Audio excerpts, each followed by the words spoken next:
Afrospace TV, Africa to the world. Everyone is crying out for peace, yeah. None is crying out for justice. What a beautiful day again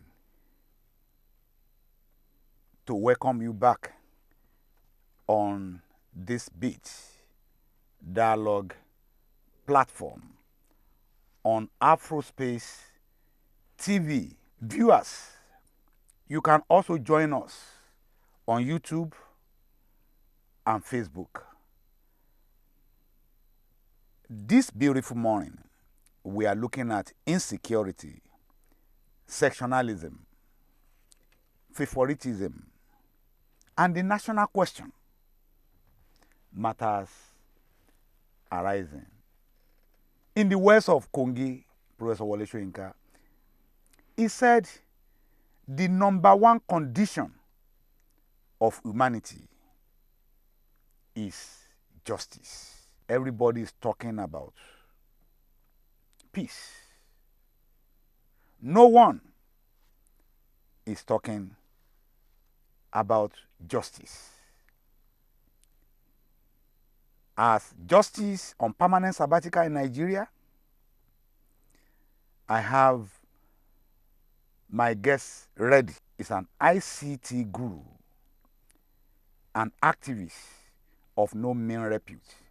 Years back, we were arrested together when we decided to interrogate the dictatorial tendencies of the present administration during the Otoge rally. He's a public affairs analyst. Please welcome Comrade Olu Omotosho. Thanks for having me, and good afternoon, Nigerians. Yes, insecurity, sectionalism, favoritism, and the national question matters arising. Don't forget, recently, the commander of the Special Task Force in Plateau State, Major General Atolagbe, was recently removed. What was his problem? His problem started when he arrested some Fulani militia in Plateau and paraded them publicly. The first time this happened in Nigeria. He also arrested their financier when ordered to transfer them to Abuja.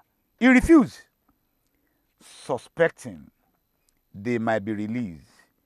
He insisted they should be tried where their crime was committed. He was ordered to stop the arrest and to release those arrested. When he refused, he was dismissed. This is Nigeria, where some people are dying for. Comrade, George Orwell's Animal Farm is on my mind. All animals are equal. But some animals are more equal than the others. Can you speak to this issue, comrade? Thank you very much. Just like Peter Touch said, everybody is crying for freedom, but no one is talking. No one is crying about justice. In any society at all, it doesn't matter what the society is put together about, whatever habitat at all, where you have human being, if there is no equality, if there is no justice, then you can't have freedom. And one thing that guarantees peace the most is for everybody that lives there to know that I have equal rights as the next man sitting beside me. That every one of us as members of this society will have equal rights. When I do something that is fine, I'll be applauded. When I do something that is wrong, I'll be reprimanded. And of course, there is no society where you don't have these tendencies for people to want to go overboard or to want to do something that is against the law or the rule. Thank you, comrade. In 1956, an 18-year-old Nigerian from the north traveled abroad. He was invited among other African students, Senegal, Gambia, Ghana, to ventilate his views anchored on prejudices. And he spoke extensively without missing words that in his own philosophy, anybody that is not a Muslim should not be accommodated in his community. 1956, 4 years before Nigeria got our independence. The name of that person, Muhammad Liman. Of course, you realize what he later became in the Nigerian Federation. We are still on Dialog Platform. Let's listen to Muhammad Liman. Don't turn the dial. I am Dr. Tunde Hamzat. I'll be back. Everyone is crying out for peace, yes. None is crying out for justice. Welcome to our forum discussion on the roots of prejudice. All four participants in today's discussion are high school students from Africa. Let me introduce them to you now. From Nigeria, Mohamedou Liman, 18 years old. I'm a Mohammedan, and I have prejudices against Christians too in southern Nigeria. So you said you have prejudices against Christians in southern Nigeria. Is that particularly because they are Christians? I'm a Christian myself, but I have no prejudice against Mohammedans. I rather prejudice against whites. Let me ask Mohamedou another question. You said at the beginning that you were Mohammedan, that Nini was Christian, that you had some prejudices against Christians. Yeah. Let me ask you a fairly frank question. Do you have any sense that Nini from the Gold Coast is less purely African than you are? Yeah, I often feel that. Why? You see, we in Nigeria, and now part of Nigeria, northern Nigeria, we often feel that Africa is for Muslims, not for Christians. It's meant for Muslims. And our social life is entirely different from the Western ways. We are totally opposed to it because it sort of try to disassociate our religious principles. We were talking a moment ago about discrimination between white and black. Suppose Nini comes to visit you in Nigeria. Would he be discriminated against in any way? I suppose so. Everyone is crying out for peace, yes. None is crying out for justice. Welcome back. You listen to the prejudices expressed by Muhammad Liman. I don't have to bore you, viewers at home in different parts of the world, what Muhammad Liman later became known in Nigeria. He was at the corridor of power for decades, influencing government policies. 1956, an 18-year-old Muhammad Liman. Comrade Oluwamotosho, what's your take on this? You see, the problem we are having as a nation is because of the kind of orientation that we have. Now, I think where the problem started from was the amalgamation. Because when you are bringing different people with different background and different orientation and different value system, where you are bringing them together, you are bound to have the kind of contradictions that we are having. Liman at 18 had already been so indoctrinated to the point that he believed that his tribe and his sect is the superior, and every other person should be subjugated. And can you now link that up with the calamity, the injustice, which an high degree of recklessness meted over to Major General Atolagbe? Of course, that's a continuation of the project. Which project? Yeah, it's the project of subjugating the nationalities, the indigenous nationalities. Now, this is a set of people that are just coming in, who are supposed to be the visitor, who are supposed to be squatters. And now they got there somehow because they already have an agenda, and there is a difference between them and us. Now, we who are the indigenous nationalities, now a lot of the time we forget about the main issues. And what are the main issues? The main issues is, do we really love ourselves? Do we really have the sincerity that it requires for us to be able to assert? But comrade, there was a country. Yes, there was. We once lived in this country. Yes, because during the time of the Awolowo, yes, Amadu Bello, there was a country. Is justice on sabbatical leave from this client? Yeah. And before we go on, if you are just joining us, this is Dialog Platform. Quickly, I want us to listen to one insight by our former Prime Minister, the first and only Prime Minister Nigeria ever produced. I'm talking about the late Alhaji Tafawa Balewa. Don't touch the dial. We'll be back. Everyone is crying out for peace, yes. None is crying out for justice. Well, thank you very much. This is a statement. We are really addressing ourselves to this problem.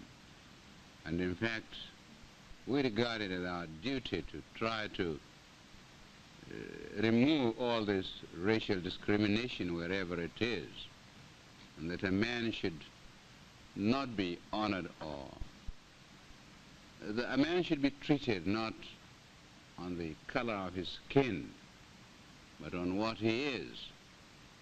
And you'll understand, of course, that we are completely free from this racial discrimination.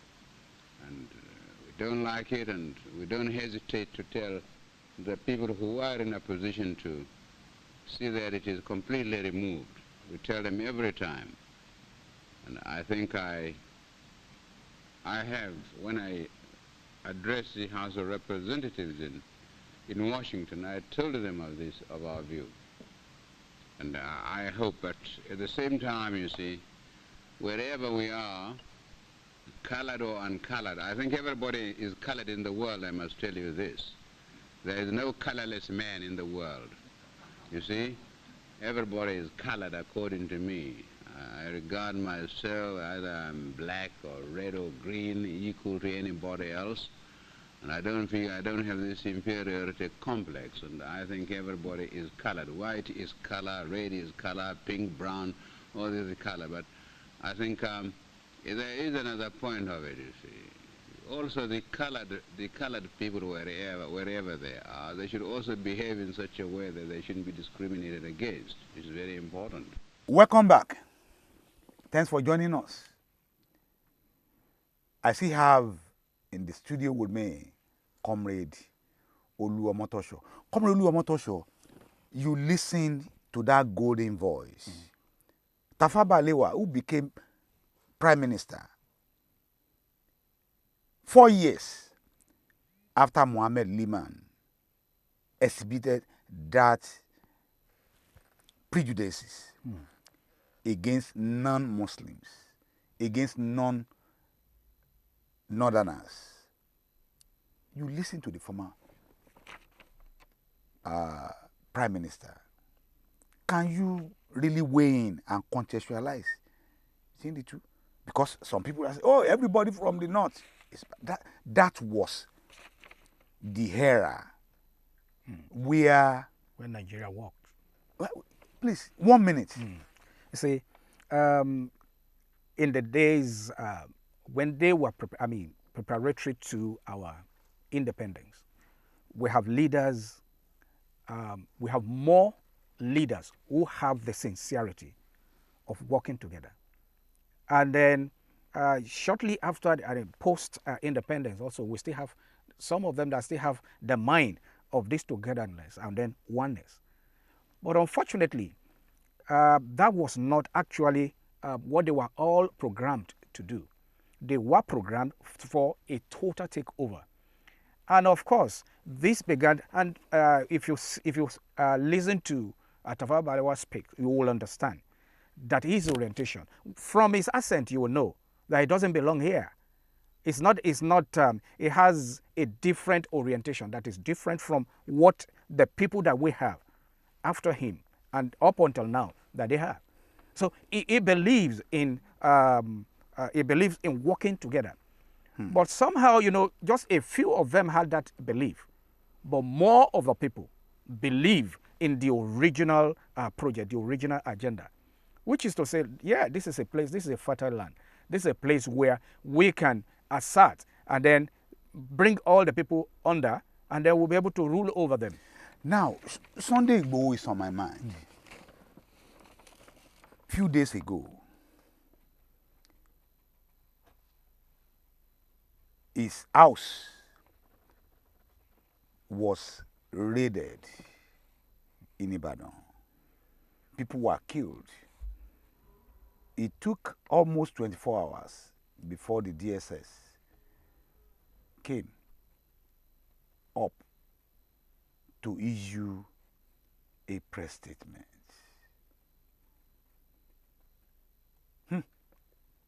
We have Sheikh Abubakar Gumi going to the forest, perhaps the evil forest, in company of security agents, soldiers, DSS, police, negotiating with bandits.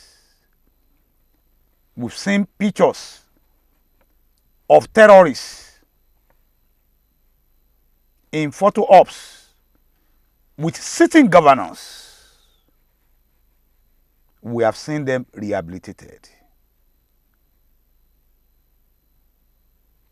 Is that raid justified morally, legally? Comrade Omotosho.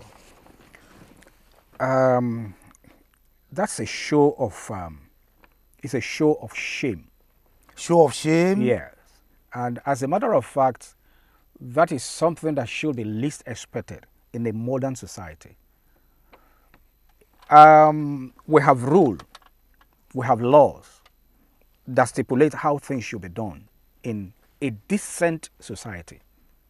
But unfortunately, the law, the people that are supposed to uphold the law are the breakers of the law. The people, come again. The people who are supposed to uphold the law have become the breakers. The breakers of the law. That is weighty, comrade. Yeah, because you see, there is a procedure where you are alleging somebody. Now, if you suspect somebody is doing something that is not in tandem with what the law requires, you warn him, you call him, you invite him, you listen to him. That was not done. And if at all you invited him and he refused to come and you want to go there, you go in the daylight. You go during the day. They are bandits. It's only bandits that operate at night. Now, comrade, people, yeah. Another issue that should be of concern to us, on this platform. The DSS, according to that statement, signed by a spokesperson, made it known categorically that they stumbled on intelligence that Sunday Igboho has amassed so much arms and ammunition to cause insurrection. Now, at the end of the day, I think they displayed about 4 or 3 pieces of AK-47. Are we sure they got it from his house? Let us even assuming without conceding that they got that thing from his house. Can you dislodge even a local government with 3 pieces of AK-47? You don't think they've made a mountain out of a molehill? Well, I think they have a different motive. They have A different motive? Yes.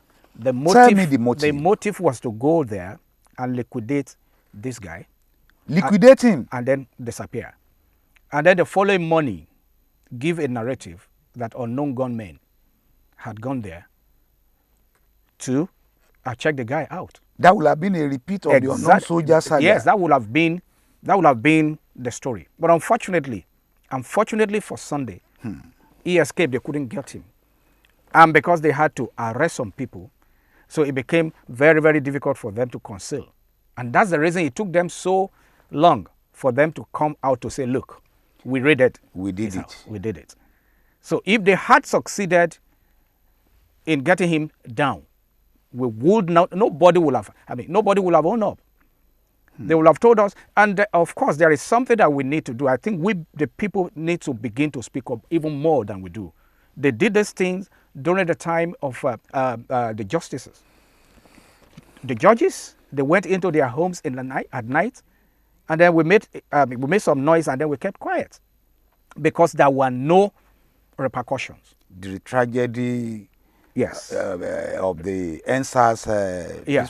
So they started again. No, that was when they wanted to dislodge the judges. Are you not worried?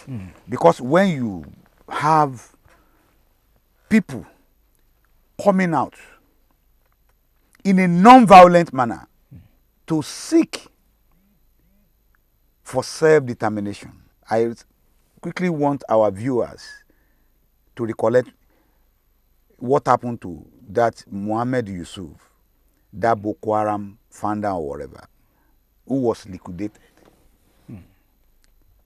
in custody. And what do we have now? Are they not trying to drive these genuine agitators underground?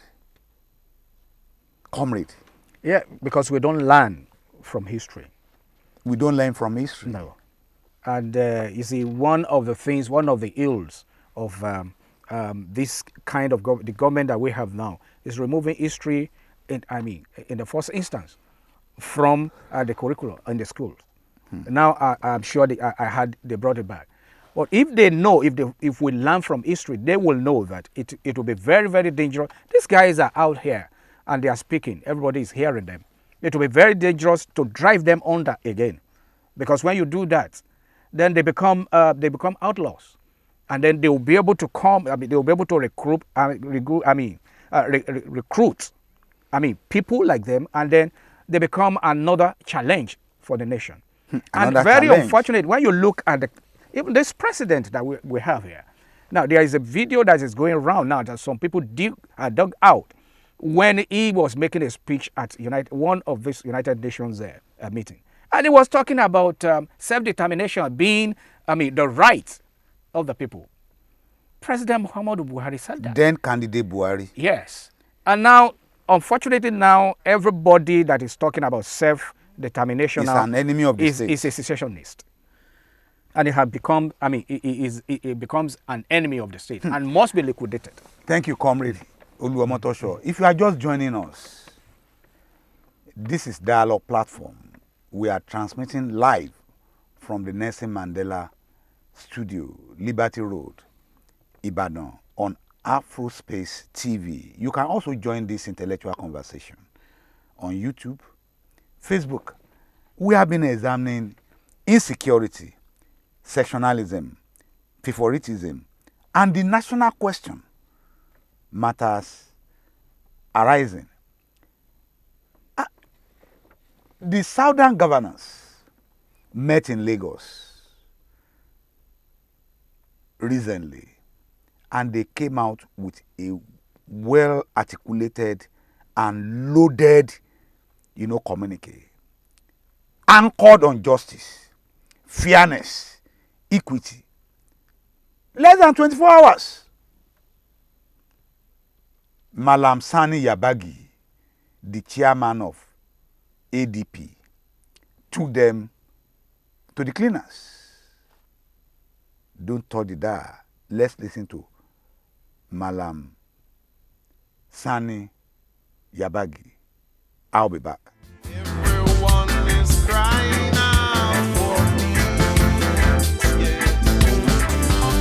None is crying out for justice. I think the coming together of the governors of the southern extraction, to me, is like ganging up against the rest of the Nigerians, particularly the north, by state actors who should be the ones that will protect and advance the unity of this country and ensure that all the parts of this country will feel comfortable by whoever end of the day will emerge as the president of this country. But if you go the way you are going and you have all the things listed in the communique or in their meeting, it seems to be a kind of ganging up against the North. These governors are not anything better than Igboho or Kanu or any person that is not elected to protect the nation. Everyone is crying out for peace. Yeah. None is crying out for justice. Welcome back to the Dialog Platform. As we are rounding up, Comrade Oluwamotosho, you listen to Sani Yabagi, the ADB national chairman. Few days ago, news broke that the former finance minister, Kwame Nkrumah, in a landmark judgment delivered by Justice Taiwo of the Federal High Court, Lagos, absolved her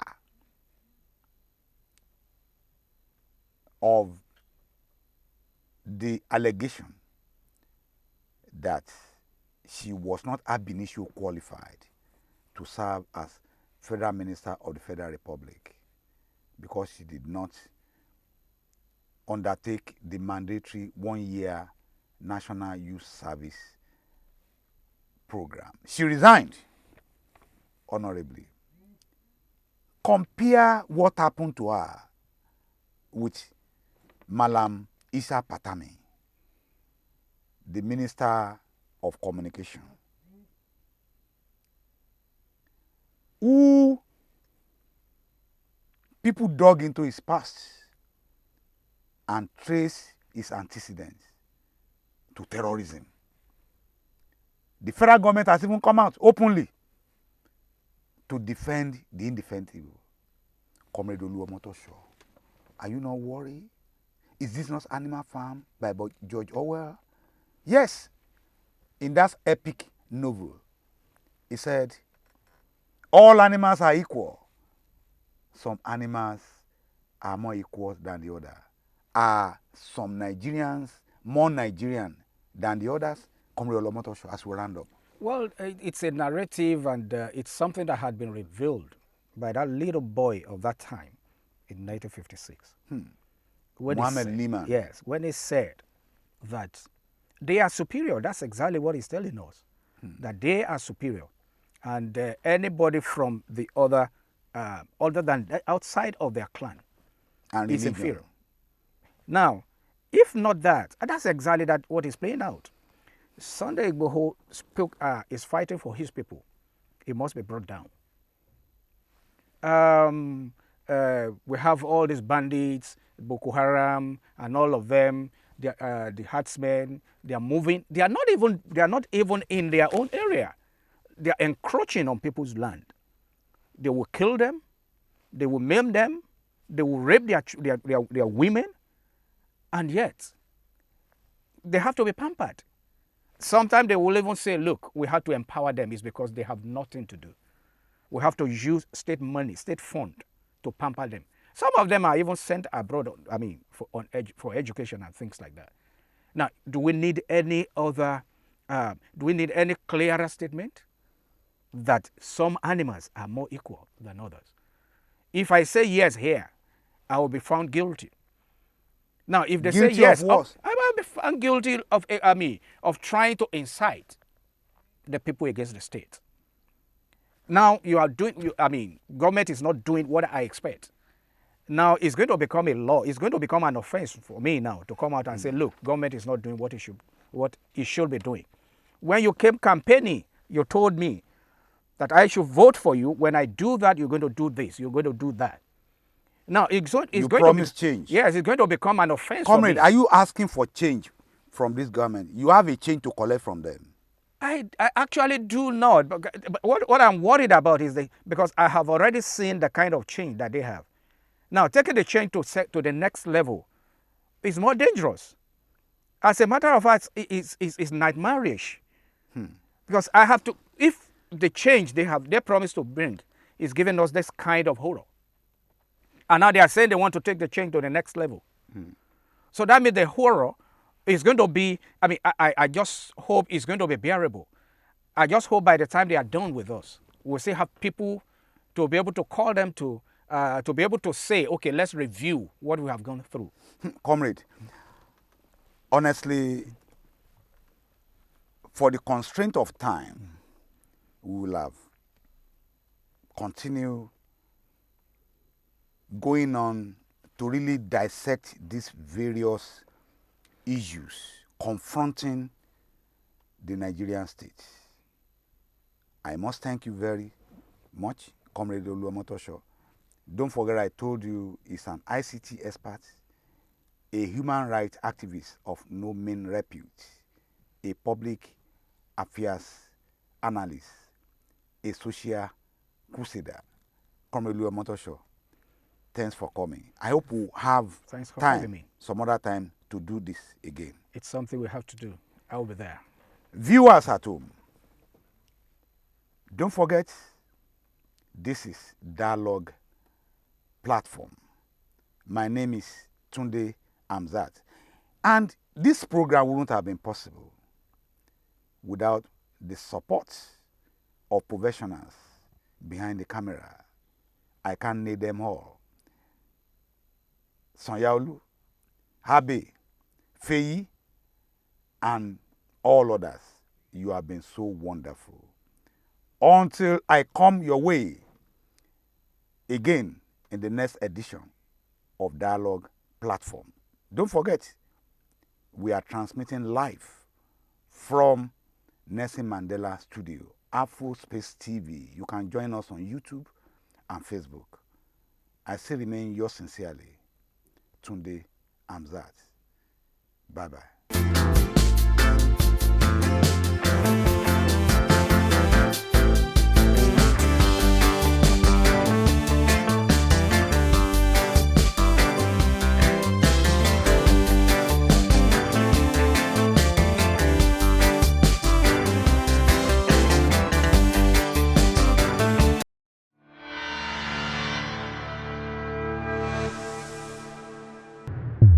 Afro Space TV, Africa to the world.